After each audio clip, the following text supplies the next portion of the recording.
In the evenings, I used to stand by the kitchen window with a cup of tea and look out at the back garden before I changed out of my work clothes. It was a small habit, the kind that helps mark the end of a long hospital day. I liked the quiet of that hour, the sprinklers ticking on, the last light sitting on the stone path, the smell of wet soil after the gardener's finished. That was how I first started noticing him. A few months later, my brother told me over the phone, very calmly, "A woman in your position does not leave a respected life for a gardener." I did not answer right away. I remember holding the phone in one hand and looking at a folded immigration form on my dining table. By then, the decision had already been made. At the time all of this began, I was living in Abu Dhabi in the house my parents left me. It was too large for one person, if I am honest. A white two-story villa in a quiet neighborhood with a front drive, high walls, and a garden that had once been my mother's pride. After they passed, I kept the place in order mostly out of duty. My work took most of my time anyway. I was 46, head of nursing operations at a private medical center, and my life had settled into a shape that looked complete from the outside. It was not unhappy, just narrow, structured. Quiet in a way that can go on for years before you realize it has become loneliness. The previous gardener had worked for me nearly a decade before leaving to return home to Kerala. After that, the agency sent someone new, a man named Rakesh Yadav. He was 32, from a town near Gorakhpur in northern India, and on his first day I barely spoke to him at all. I came home late, still carrying the sharp smell of antiseptic on my sleeves, and saw him through the back window pushing the mower in straight, careful lines. He worked without looking toward the house. No phone in his hand. No restless pacing. Just steady movement. At one point, he stopped to lift a broken branch from the grass and set it neatly beside the wall instead of leaving it there for someone else. It was such a small thing that I almost laughed at myself for noticing it. Still, I noticed. A few days later, I had a rare morning off. I went downstairs before the heat fully set in, wearing a loose cotton robe over my clothes, and found him near the hibiscus hedge adjusting the hose. When he saw me, he stepped back immediately and lowered his eyes in a way that was formal but not theatrical. "Good morning, madam," he said. I hope the noise was not too much. His English was careful. His voice was low. "It's fine," I said. "You're from India?" He looked up then, just briefly, and nodded. "Yes, madam." There was a pause after that. Not awkward exactly, just quiet. I asked which part. He told me. I asked how long he had been in the Emirates. He said a little over 3 years. Then he picked up the hose again, and I returned inside with my tea already cooling in my hand. That should have been all. But over the next week, I found myself stepping out to the balcony more often. Sometimes with tea. Sometimes with a file from the hospital that I did not really read. He worked the same way every day. Trim first. Sweep after. Tools cleaned before he left. If a potted plant was turning badly toward the wall, he corrected it. If a patch near the side gate was dry, he noticed before I did. His presence was quiet. That was part of it. In a hospital, everything is interruption. Monitors, voices, doors, phones, decisions. At home, I had grown used to silence that felt empty. With him in the garden, it felt different. Lived in, but still calm. One Thursday, I came home early feeling wrong in a way I could not ignore.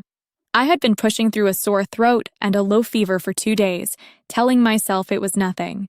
By the time I reached the house, my head felt heavy and my skin was hot.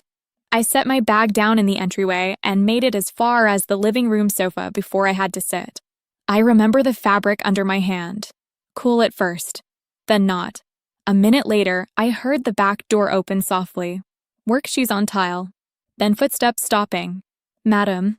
I looked up and saw Rakesh standing just inside the room, still holding his gloves.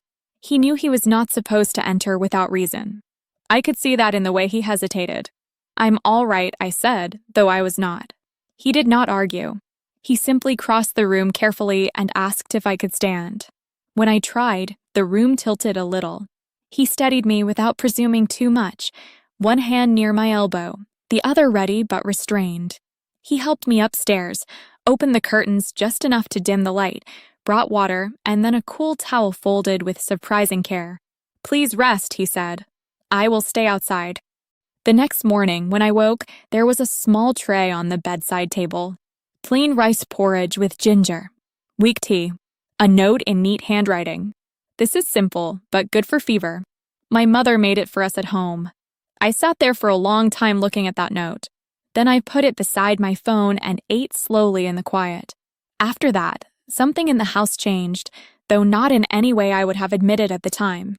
I returned to work 2 days later, still tired but functional, and when I came home that evening the back garden looked unusually neat.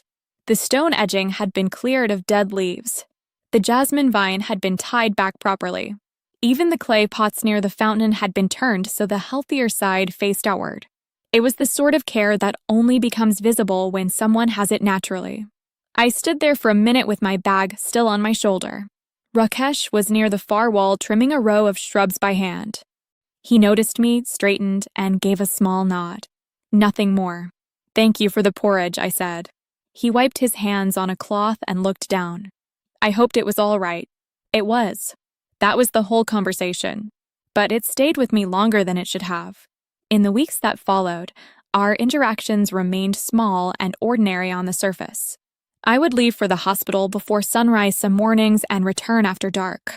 On lighter days, I might see him in the back garden around late afternoon, clearing leaves into a wide broom or rinsing mud from the tools at the side tap.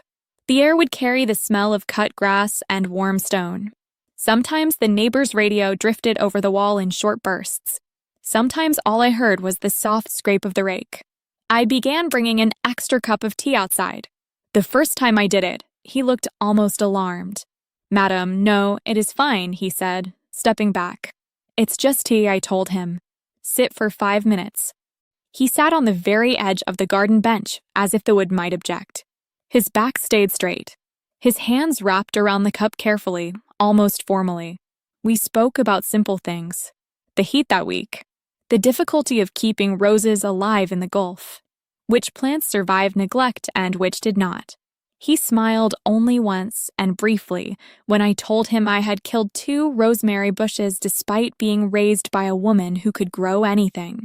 That smile changed the air around him. He was not polished the way men in my professional world often were. Not smooth. Not practiced.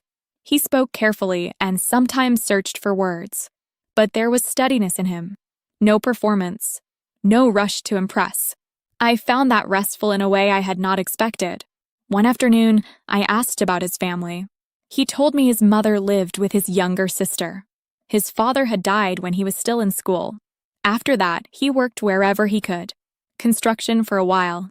Then landscaping. Then a labor contract abroad because there was simply more money in leaving than staying. He said all of that plainly, without trying to make it heavy. "And you?" he asked after a pause, then seemed to regret asking at once. "Sorry. I should not, it's fine," I said. So I told him the short version. That my parents had been gone for several years. That I had spent most of my adult life working. That marriage, somehow, had always remained something other people talked to me about rather than something I pursued. He listened with his full attention, which is rarer than people admit. Not long after that, I started noticing myself in ways that made me uncomfortable. I would come home and listen for the sound of the side gate before I had even changed out of my work clothes. I would look out from the upstairs landing if I heard him humming under his breath while watering the bougainvillea. Once, I caught myself standing at the kitchen sink much longer than necessary just to watch him tie up a leaning young tree after the wind had bent it. At the hospital, I was composed, efficient, useful. At home, I was becoming aware of my own waiting. It felt foolish. I knew that. I was a middle-aged woman with a career, a reputation, a house, a life built on discipline. He was younger than I was by more than a decade, employed by me, and very clearly conscious of every line that stood between us. Still, awareness is not something you can order out of the room once it has arrived. One evening, I stepped onto the upstairs balcony later than usual. The sky was fading into that dusty violet Abu Dhabi gets just before full dark. The garden lamps had come on. Rakesh was by the side gate, walking away the tools before leaving. He looked up when he heard the balcony door. Long day? I asked. He nodded. A little. I rested one hand on the railing. Rakesh. He waited. If I ever say something that surprises you, I said, would you be offended? The question came out more calmly than I felt. He stood very still below me, one hand still on the latch of the tool cabinet. For a moment, he said nothing at all. Then he looked down and answered in a voice so quiet I almost missed it. No, madam. Not offended. Then what? This time the pause was longer. The world, he said. I did not understand at first. What do you mean? He shifted his weight and finally looked up, not fully, but enough. I mean people get angry at the wrong person, he said. For men like me, maybe there is talk. For women like you, there is judgment. That stayed with me long after he left. I slept badly that night, not because he had said too much, because he had said exactly enough. The next few days were more restrained. He remained polite, but something in him had pulled back. If I brought tea, he accepted it and thanked me, then drank quickly and stood. If I asked a question, he answered it, but no more. It was not coldness. It was protection. I could see that clearly. Finally, one evening near the back kitchen door, I asked him directly, "You've changed." "Why?" He set down the coil of irrigation hose and wiped his hands on a cloth before answering. "I am trying to keep respect where it belongs." "Whose respect?" He hesitated. "Yours." I looked at him for a long moment after that. The wall clock in the kitchen was ticking loudly through the screen door. Somewhere outside, water tapped slowly from the end of the hose onto the stone. Then I said, "You're assuming I need protection for my own choices." He did not answer. A week later, my older brother called from Muscat to remind me about a family gathering in Bahrain. Cousins, in-laws, old family friends. The usual people. The usual questions. Why are you still alone? Have you thought about remarriage? Don't wait too long. I almost declined. Instead, I said I would come for 2 days. Before I left, I wrote a short note on one of the small cards I kept in the kitchen drawer and placed it on the shelf in the utility room where he stored his gloves. "I'll be away until Sunday. Please keep an eye on the garden. And take care of yourself too." When I came back 3 days later, he took my overnight case from the car before I could reach for it. That evening, I asked him to come into the dining room. He stood near the doorway, hands behind his back, waiting.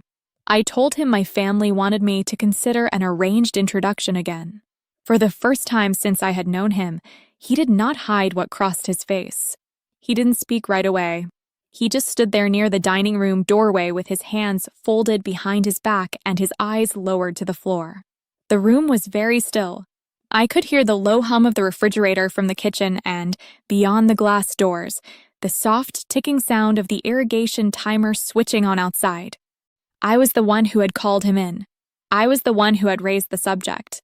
Still, once the words were in the room, I understood why he had been so careful for so long. "My family thinks I should meet someone," I said. "Someone closer to my age. Someone they would consider suitable." He nodded once. It was a respectful gesture. Measured. But I could see the effort inside it. "I haven't agreed to anything," I added. This time he looked up briefly, then back down. "That is your decision, madam." "It is," I said. "But I'm asking you something before I make one." He was quiet again. I remember the way the light from the pendant fixture fell across the polished wood table between us. The note cards I used for household accounts were still stacked in one corner. My reading glasses were beside them. Everything looked so ordinary that it made the moment feel even more precise. "If I choose a different path," I said, "one my family doesn't approve of, would you stand still and let me do it alone?" That made him look at me properly. "Not for long, but long enough." "I never wanted you to choose trouble for me," he said. "I didn't ask that." "No," he said softly. "You asked if I would stand with you." He stopped there. I let him. Then he said, "If you truly decide, I won't step away." That was not a grand declaration. It was not even a romantic one, not in the usual sense. But it was honest, and honesty carries its own weight when people have been avoiding it for too long. After that, the nature of things changed, though still quietly. We did not become careless. We did not rush into sentiment. If anything, we became more deliberate. We started talking in the evenings when his work was done and the side gate had been locked. Usually in the garden near the bench, sometimes in the kitchen if I brought out tea and the heat was too much to bear outside. The conversations were practical at first. What would happen if his contract ended? Whether it could be transferred? What rules applied to domestic staff visas in the Emirates? Whether there was any lawful path that did not involve leaving first. I knew how to look into systems. Years in hospital administration had taught me that. When people imagine nurses, they think only of bedside care. They forget the paperwork, the chain of approvals, the credentialing files, the licensing boards, the 1,000 quiet bureaucracies that shape what is possible. I was good at procedure, calmly good, and for the first time, that mattered in a way that was painfully personal. So I started making calls, not emotional ones, structured ones. Step 1 was his visa status. I asked to see the copy of his work permit and residency card the agency had on file. I reviewed the dates myself. Step 2 was legal advice. I contacted an employment lawyer I knew through the hospital's HR department and arranged a private consultation under a generic question about household labor sponsorship. Step 3 was alternatives. If conversion inside the country was impossible, I needed to know what countries might allow a different kind of entry or marriage process without placing him at immediate risk. I wrote everything down: dates, renewal windows, transfer restrictions, exit rules, agency obligations, penalties, appeal options. No one had ever taught me how to build a future this way, but I knew how to build a case file, and for the moment that was close enough. He watched all of this with a mixture of gratitude and unease. One evening, he found me at the dining table with my laptop open, legal notes beside me, and 3 different country immigration pages bookmarked. He stood near the door and said, "You don't have to do all this." I did not look up immediately. I finished writing one line first. Actually, I said, I do. I don't make important decisions based on mood. He smiled a little at that, just enough to soften his face. The trouble became clear within 2 weeks. His visa was set to expire in just under 3 months. Because of the category under which he had entered, converting his status from domestic labor to anything linked to a private personal relationship was close to impossible inside the UAE. The legal pathways were narrow even in ideal cases. Ours was not ideal in the eyes of any system. The agency wanted either renewal under the same employment arrangement or repatriation. There was no box for what we were trying to consider. I did not panic. Panic wastes time. I made a separate folder on my laptop. Rakesh, legal/residency inside it. I created subfolders for contracts, copies, country options, council notes, and timeline. I printed a paper calendar for the next 12 weeks and marked every relevant deadline in blue ink. He noticed the calendar one night when I left it on the breakfast counter. "You make everything look organized," he said. "It doesn't mean it is organized," I told him. "It means I'd rather see the problem than guess at it." That became our way of moving forward. Quietly, methodically, we discussed possibilities that would have sounded impossible to me only a month earlier. India, Malaysia, Sri Lanka. Somewhere neither of us had roots, but both of us could enter lawfully.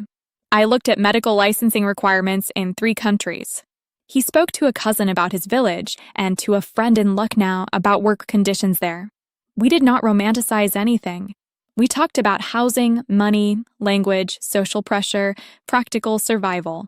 At the hospital, I carried on as usual. Staffing meetings, incident reviews, budget approvals. No one looking at me would have guessed that every evening I went home and studied immigration regulations at my dining table with a gardener who still called me madam more often than not. Then one night, after hours of reading policy notes that all ended in some version of not permitted or unlikely under current sponsorship rules, I closed my laptop. He was in the doorway, waiting because he could tell from my face that I had reached some kind of conclusion. I folded my glasses and set them beside the keyboard. Then I said, very plainly, if there is no way for us to stay lawfully here as ourselves, I will leave. He did not move. The house stayed silent around us. And then he took one slow breath, like he was trying to understand whether I had actually said it. He stood there for a few seconds without saying anything. Then he came into the dining room and stopped on the other side of the table, careful as always, as if even now he did not want to crowd the moment. "You would leave your work?" he asked. "If that becomes necessary, yes." "Your house?" "Yes." He looked down at the papers spread across the table. Visa copies. Legal notes. A list of countries with entry requirements written in my own hand. He didn't touch anything. "I never asked for that," he said. "I know." His voice was very quiet. "Then why?" I remember answering that more easily than I expected. "Because I've spent most of my life doing what looked correct from the outside. I know what that life feels like. I'm not confused about it." He kept his eyes lowered. "And what if I cannot give you the life you are used to? That isn't the life I'm choosing." That was the first time I saw him lose his composure, not dramatically, just enough to show me what he had been holding back. He turned his face slightly away and took a breath before speaking again. "If you do this," he said, "I will not fail you on purpose. I can promise that much." It was an unusual sentence. Plain, earnest, very much his. I nodded once, because I understood exactly what he meant. After that, everything took on a practical urgency. His visa had less than 10 weeks left.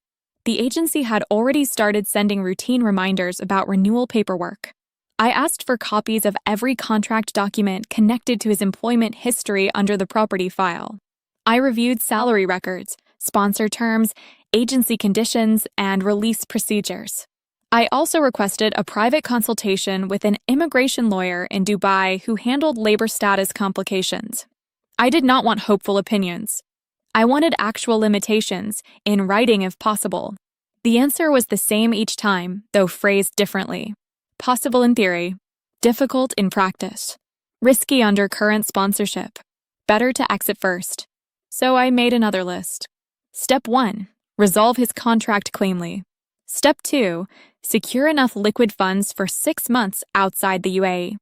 Step 3, identify one country where I could enter legally, work eventually, and marry without putting him at risk.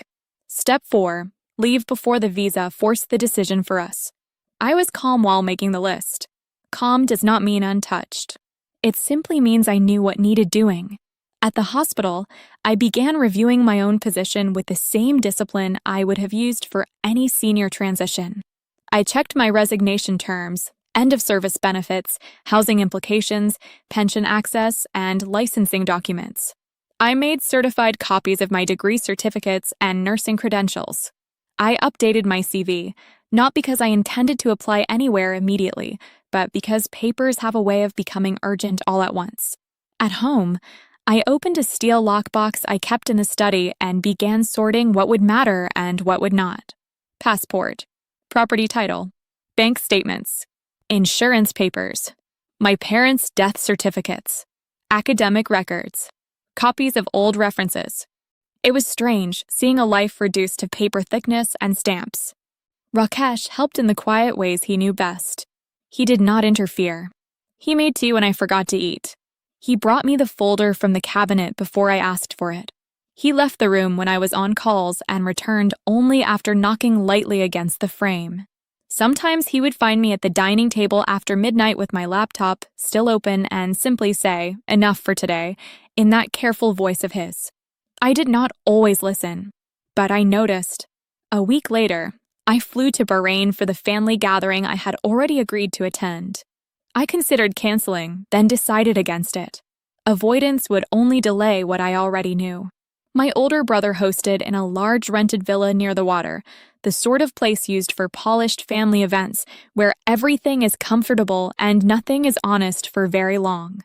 I arrived in the afternoon, greeted relatives, accepted coffee, answered questions about the hospital, and sat through the usual drift of conversation.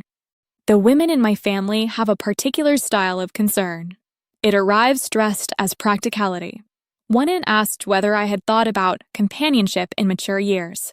Another mentioned a widowed businessman in Doha as if she were pointing out a good tailor.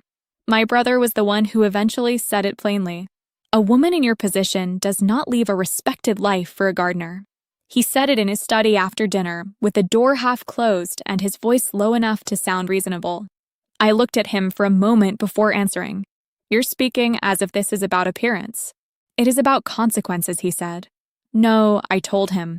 It's about whether I am allowed to make an adult decision without asking permission from people who won't live with it. He paced once to the window and back. You've worked your whole life for stability. Why would you throw that away? I could have argued. I could have explained loneliness or quiet or the difference between being admired and being known. I did not. Explanation was unnecessary. Instead, I said, I'm not throwing anything away. I'm choosing. He shook his head, but he didn't have another answer. That told me more than any speech would have. I returned to Abu Dhabi 2 days later more certain than before. The house felt different when I opened the door. Not because it had changed, but because I had. Rakesh came from the back corridor to take my overnight case. He looked at my face once and seemed to understand immediately that something had settled.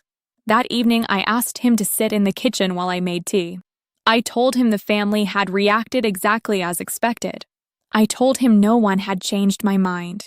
Then I slid a sheet of paper across the table. It was a handwritten timeline. Resignation notice. Contract release. Flight window. Short list of countries. Approximate savings. A legal consultation scheduled for the following Tuesday. He read it carefully from top to bottom. When he reached the end, he looked up and asked, almost in disbelief, You wrote all this already? Yes, I said, because once I decide something, I prefer order. He folded the paper once, then unfolded it again. Outside, the garden lights had come on. The kettle clicked softly on the counter behind me. Neither of us said anything for a while. Then I waited. He looked at the page for a long time before setting it down. The kitchen was quiet except for the low sound of the refrigerator and the soft tap of the ceiling fan pulling warm air around the room. I remember the smell of cardamom from the tea between us. I remember the yellow light over the sink. Ordinary details. They helped. This is real for you, he said. Yes. He gave one small nod. Then I need to be real too. I sat across from him and waited. I can leave with very little, he said.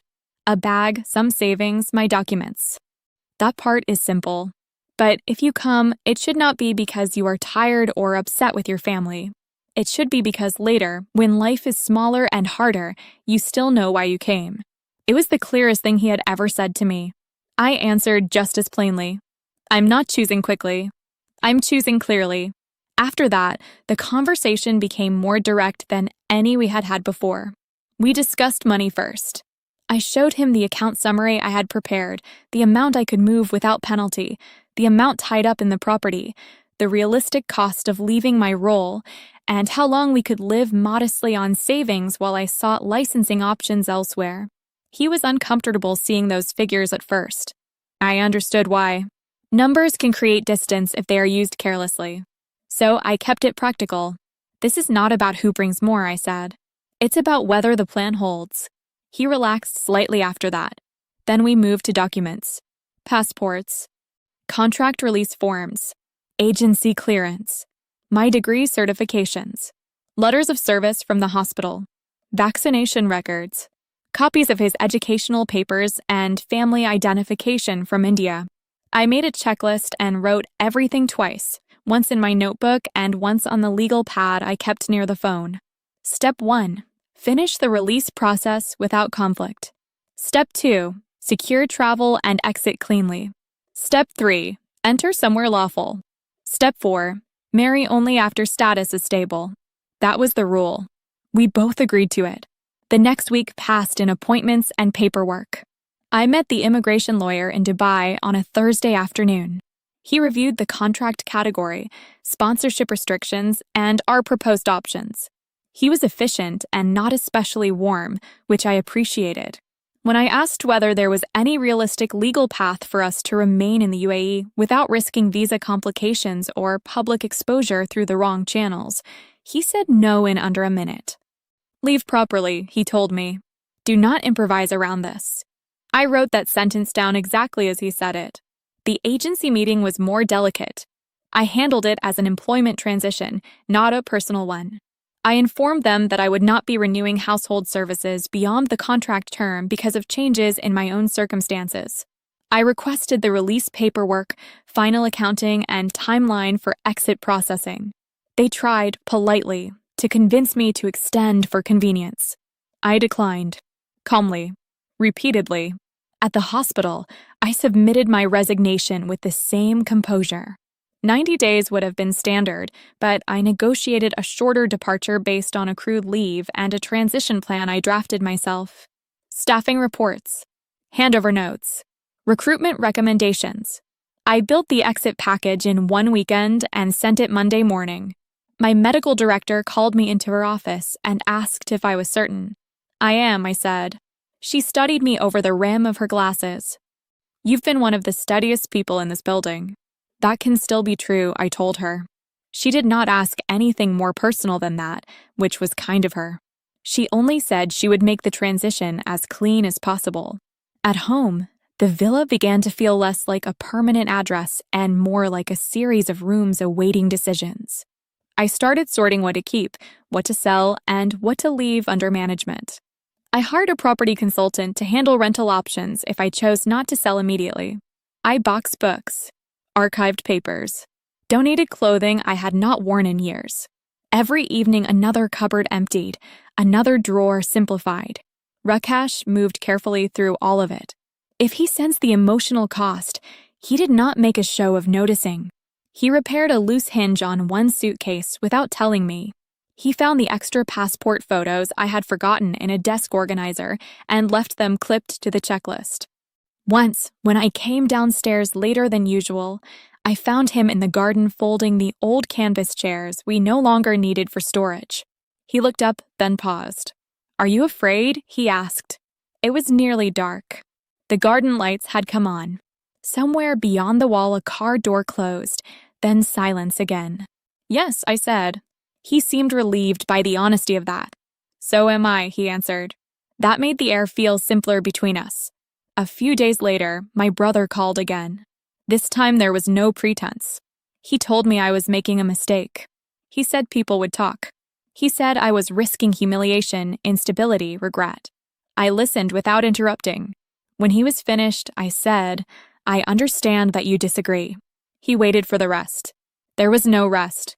I put the phone face down after the call ended and returned to the dining table. By then, my documents were stacked in labeled folders. My resignation acknowledgement had arrived by email. The agency had confirmed the final date on his release paperwork. One neighboring country had been rolled out. Another had complicated entry requirements.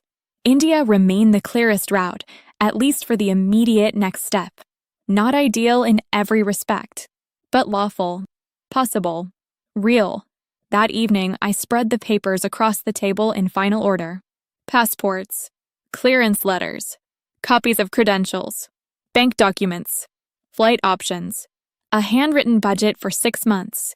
Rakesh stood at the doorway, then came in when I nodded. I slid the final itinerary toward him. "We leave in 12 days, I said. He looked down at the page.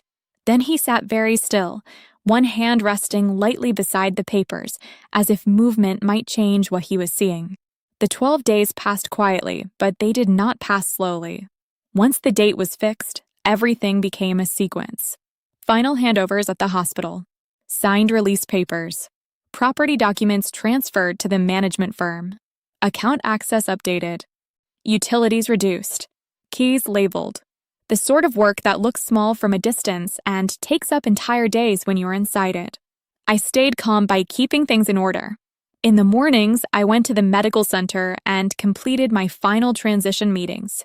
By afternoon, I was back at the villa sorting what remained. A locked cabinet of personal files in the study. My mother's china packed into 3 padded boxes. 2 framed photographs placed flat between layers of towels. 1 suitcase for clothing. 1 for documents and essentials. The rest could stay. Rakesh handled his side with the same plain discipline. He collected his final settlement papers from the agency, checked each line against the previous contract copy, and brought the documents home in a brown envelope he kept folded inside a plastic file. He transferred most of his savings to his mother and carried only what he would need for the journey. We didn't speak dramatically about leaving. There was too much to do for that. But now and then, In the middle of some ordinary task, the reality of it would settle over the room. Once, while I was wrapping glassware in newspaper, I stopped and looked around the kitchen. The pail counters, the brass handles, the corner where I had left my work bag almost every evening for years. He noticed I had gone still and asked, "Too much?" "Just enough," I said. That was true. My final day at the hospital came on a Thursday. There was no grand farewell. I would not have wanted one. A few colleagues gathered in the staff lounge with coffee and small pastries. Someone had written a short card. Another nurse hugged me and said the place would be louder without me, which made me laugh. My director shook my hand and said, "You always did things properly." I thanked her for that because it felt like the right ending. When I got home that night, the house was almost bare in the practical sense. Not empty, but simplified. The bookshelves in a study had wide gaps in them. The hall console held only one bowl and the car keys. In the guest room, 2 suitcases stood ready by the wall. Rakesh had made tea. We sat in the back garden because the evening was unusually mild. The grass had been cut that morning. The jasmine along the wall smelled faint and clean.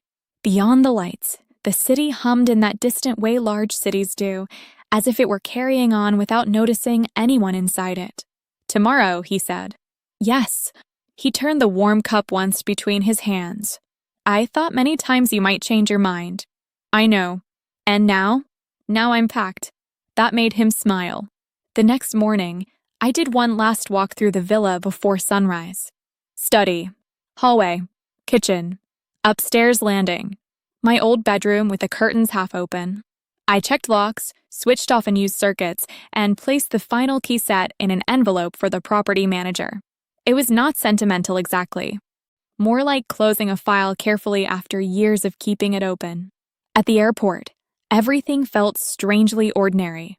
Trolleys moving, screens changing, people buying coffee, a child crying near security.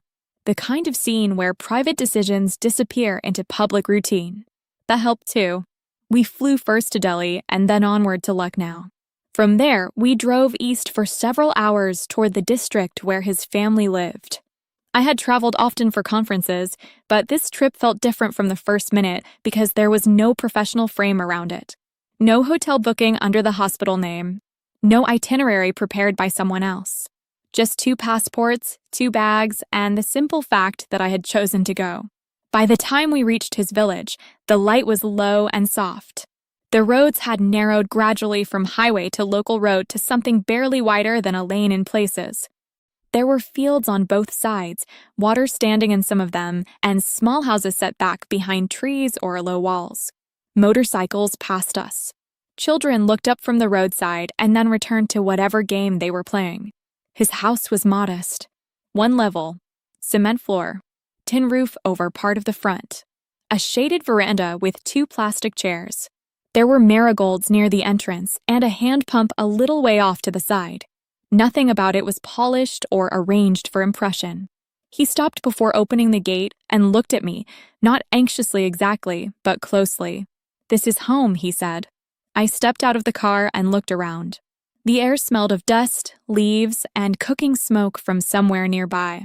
A radio was playing faintly in the distance. I could hear a bicycle bell further down the road. "It's good," I said. He searched my face for signs of politeness. So I added, "I mean that."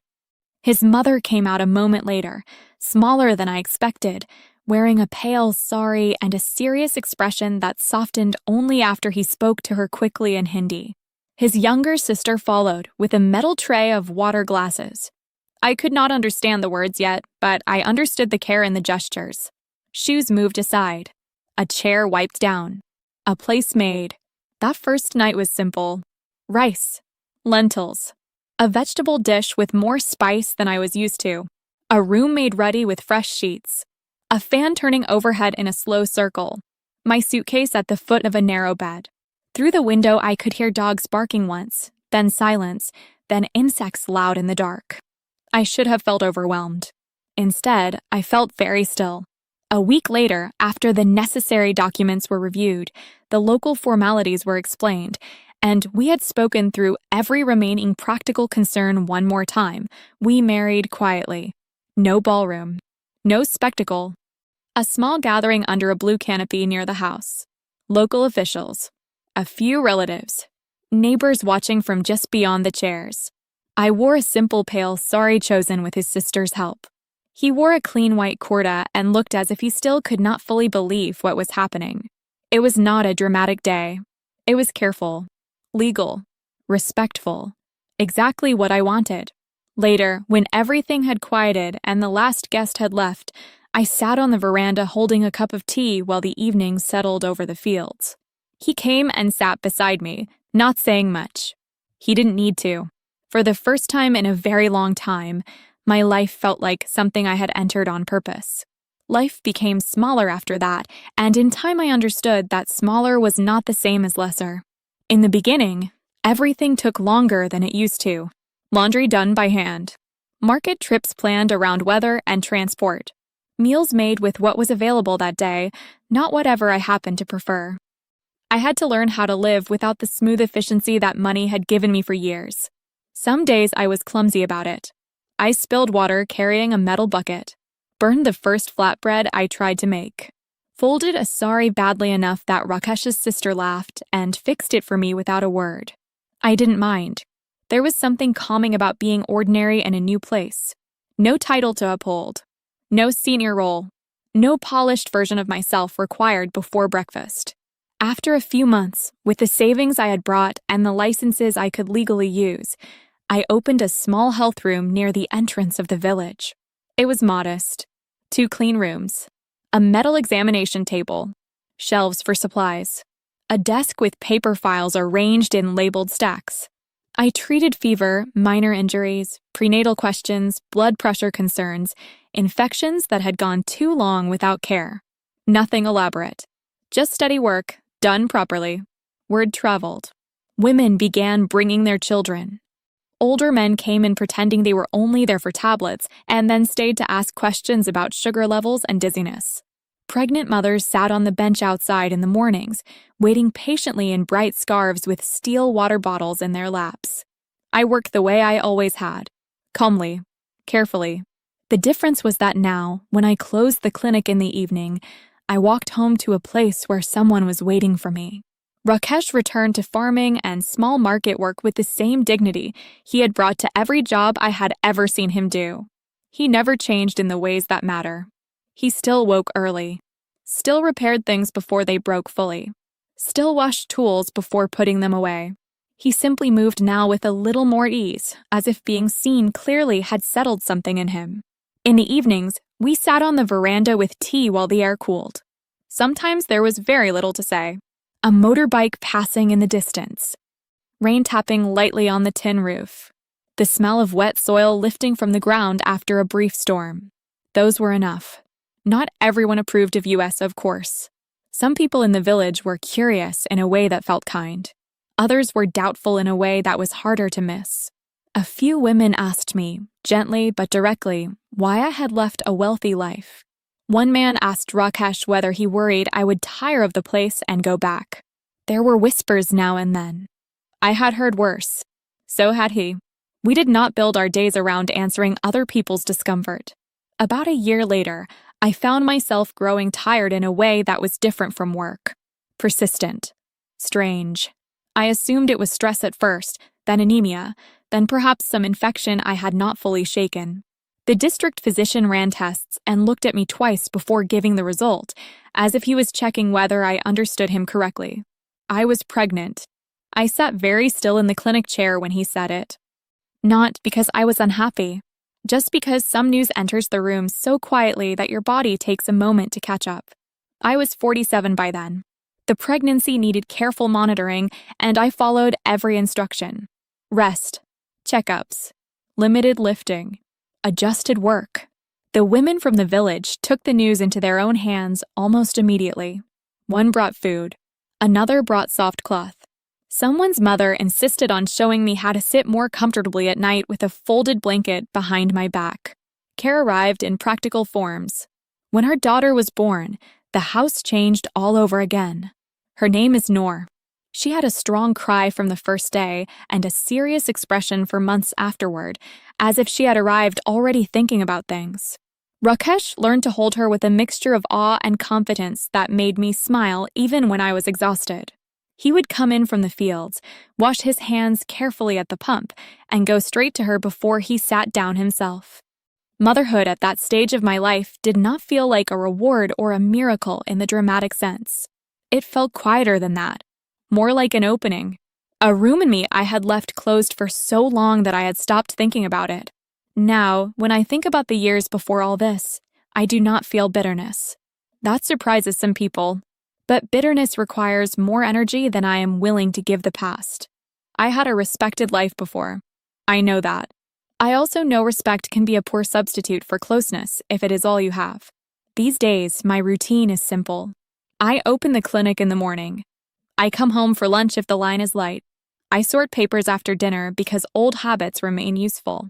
Sometimes I sweep the veranda myself just because I like the repetition of it. Sometimes I stand by the doorway at dusk with tea in my hand and watch Noor chase light across the yard while Rakesh rinses soil from a basket of vegetables. That is enough for me. Lately, I have found myself paying closer attention when women come into the clinic carrying more than one burden at a time. A strained voice on the phone, a husband deciding too much, a sister asking permission for things she should not have to ask permission for. I do not interfere where I should not, but I notice. Sometimes all a person needs at first is one calm room and someone willing to listen without rushing them back into the same life. If this story stayed with you, I'm glad you are here for it. Please like the video and subscribe if you enjoy these quiet, true-to-life stories. In the comments, tell me which city you're watching from and what time it is there right now. And when this one ends, 2 popular stories will appear next, so you can keep listening if you'd like.